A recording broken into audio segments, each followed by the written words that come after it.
modèle de santé doit être porté par un nouveau financement de la santé.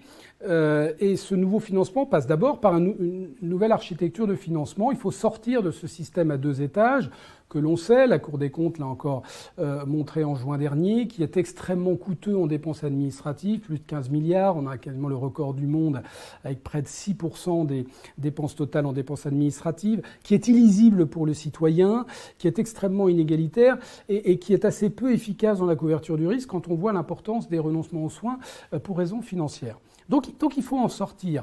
Et il faut en sortir de façon cohérente avec notre modèle d'autonomie solidaire, c'est-à-dire le rendre lisible pour les patients et renforcer la solidarité de ce financement.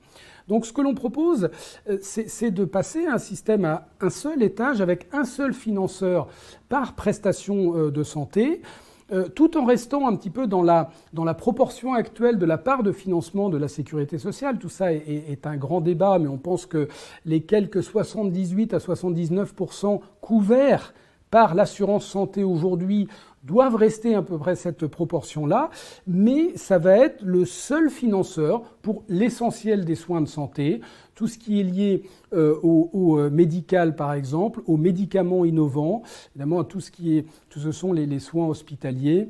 Donc ça, il n'y a que la sécurité sociale qui va le faire. Et puis les prestations comme les prothèses dentaires, comme les médicaments à service médical rendu faible, là où les complémentaires santé, donc les mutuelles et les assureurs sont majoritaires, eh bien ces assureurs privés vont être les seuls assureurs et donc vont devenir des assureurs supplémentaires dédiés à ces paniers de soins. Donc on aura une parfaite lisibilité et plus deux assureurs qui vont financer les mêmes soins. Il n'y aura plus qu'un seul, ce qui exige tout un tas de réformes derrière, comme par exemple la revalorisation des actes à leur juste valeur, puisqu'on comptait sur l'assureur supplémentaire, complémentaire, pour assurer la solvabilité, notamment dans le secteur 2.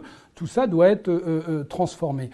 La deuxième action importante concernant le financement, c'est dans le pilotage des dépenses de santé.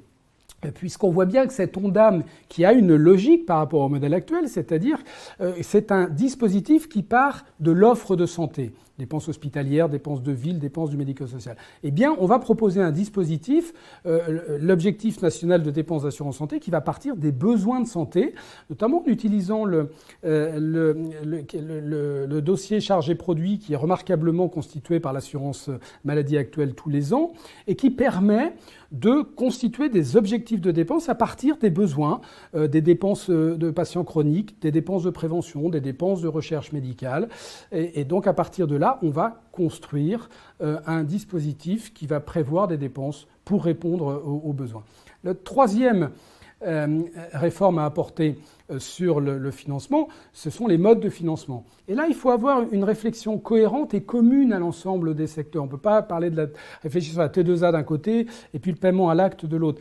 Il faut avoir le raisonnement cohérent et commun à l'ensemble des secteurs, qui est en fait de diversifier les modes de paiement pour les adapter au type d'acte qui est financé. C'est ainsi qu'on sait que le paiement à l'acte est le moins mauvais des modes de paiement pour tous les actes qui sont programmables, ou les actes pour lesquels on peut évaluer les coûts de production de façon assez précise. C'est le paiement adapté pour traiter un rhume en ville ou pour traiter une opération de la hanche à l'hôpital. En revanche, on sait très bien que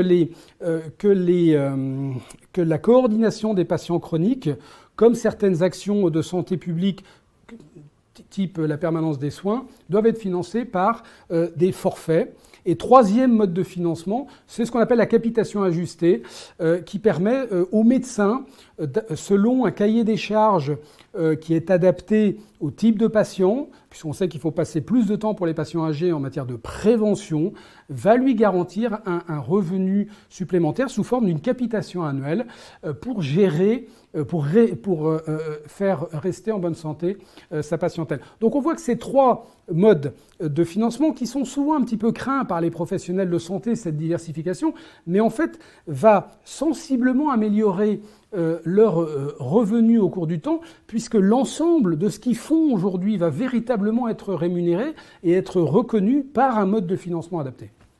La question essentielle pour les modes de paiement, c'est la diversification des modes de paiement pour adapter ces modes de paiement aux actes financiers. Donc il y a 3 modes de paiement. Il y a le paiement à l'acte, le paiement au forfait et le paiement à la capitation ajustée. Ces 3 modes de paiement vont financer l'ensemble des activités des professionnels de santé, mais il faut absolument bien les répartir, ce qui n'est pas le cas aujourd'hui, et ce qui fait que lorsque l'on paye à la T2A les soins palliatifs, forcément, on transforme ces soins palliatifs en une espèce d'usine où les professionnels de santé perdent complètement leur sens de soignant parce que c'est absolument inadapté par rapport à des soins dont on ne connaît pas la durée.